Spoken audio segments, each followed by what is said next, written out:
Maya memang sayang sangat kucing dia. Nama Charlie, kucing betina bertumpuk 3 warna. Ada tanda hitam atas mulut macam misai. Satu hari, Charlie keluar rumah dan tak balik. Sehari, 2 hari, seminggu, sampai akhirnya Maya reda.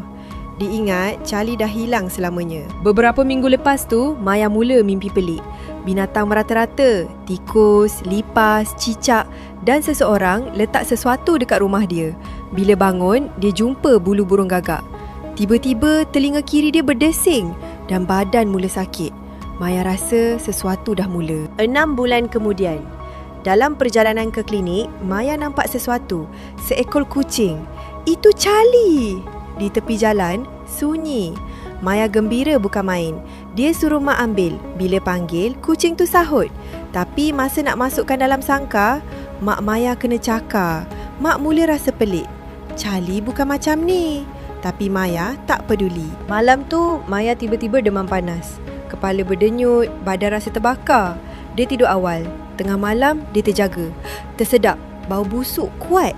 Bila dia buka selimut, ada seseorang berdiri di pintu bilik. Maya nampak jelas. Perempuan berselubung hitam. Diam, pandang tepat ke arah dia. Wajahnya macam orang yang pernah menyihir dia. Maya takut, tapi mulut dia tak berhenti baca ayat. Pejam mata, buka semula, bayang tu hilang. Tanpa fikir panjang, dia terus lari ke bilik mak ayah. Dan malam tu, segalanya berubah. Esoknya, Mak Maya terus faham. Mak dah rasa Charlie tu bukan Charlie kita. Rupanya, rumah mereka dah dipagar. Susah untuk dihantar benda. Jadi, seseorang gunakan perantara. Dan syaratnya, tuan rumah sendiri kena bawa masuk.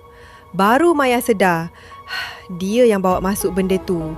Sejak malam tu, dia demam hampir sebulan. Dan Charlie tak pernah dilihat sama lagi.